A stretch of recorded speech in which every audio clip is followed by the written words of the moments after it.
She had noticed the speaker more than once amongst the first-class passengers. There had been a hint of mystery about him which had appealed to her imagination. He spoke to no one. If anyone spoke to him, he was quick to rebuff the overture. Also, he had a nervous way of looking over his shoulder with a swift, suspicious glance. She noticed now that he was greatly agitated. There were beads of perspiration on his brow. He was evidently in a state of overmastering fear. And yet he did not strike her as the kind of man who would be afraid to meet death. "Yes?" Her grave eyes met his inquiringly. He stood looking at her with a kind of desperate irresolution. "It must be," he muttered to himself. "Yes, it is the only way."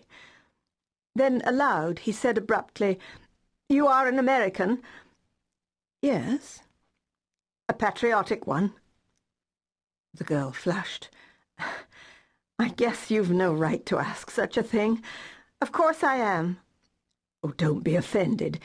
You wouldn't be if you knew how much there was at stake. But I've got to trust someone. And it must be a woman." "Why?" "Because of women and children first." He looked round and lowered his voice. "I'm carrying papers, vitally important papers. They may make all the difference to the Allies in the war. You understand? These papers have got to be saved. They've more chance with you than with me. Will you take them?" The girl held out her hand. "Wait. I must warn you. There may be a risk if I've been followed.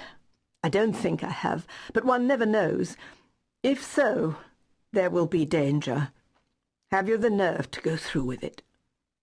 The girl smiled. "I'll go through with it all right. And I'm real proud to be chosen. What am I to do with them afterwards?" "Watch the newspapers. I'll advertise in the personal column of the Times, beginning shipmate.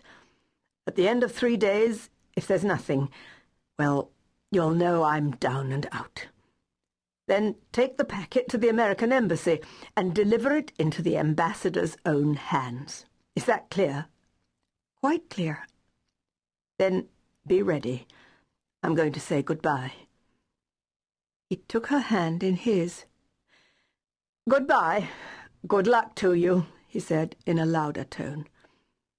Her hand closed on the oilskin packet that had lain in his palm. The Lusitania settled with a more decided list to starboard. In answer to a quick command, the girl went forward to take her place in the boat. Chapter 1. The Young Adventurers Limited. "Tommy, old thing!" "Oh, Tuppence, old bean!"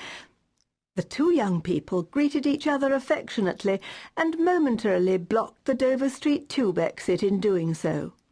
The adjective old was misleading.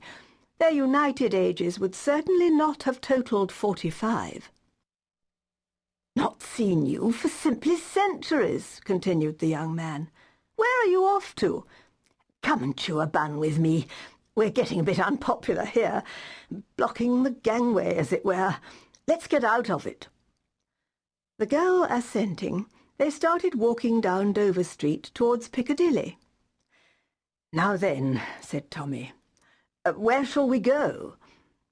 The very faint anxiety which underlay his tone did not escape the astute ears of Miss Prudence Cowley, known to her intimate friends for some mysterious reason as Tuppence.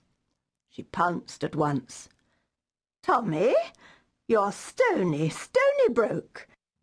"Not a bit of it," declared Tommy unconvincingly. "Rolling in cash." "You always were a shocking liar," said Tuppence severely, "though you did once persuade Sister Greenbank that the doctor had ordered you beer as a tonic, but forgotten to write it on the chart. Do you remember?" Tommy chuckled. "I should think I did.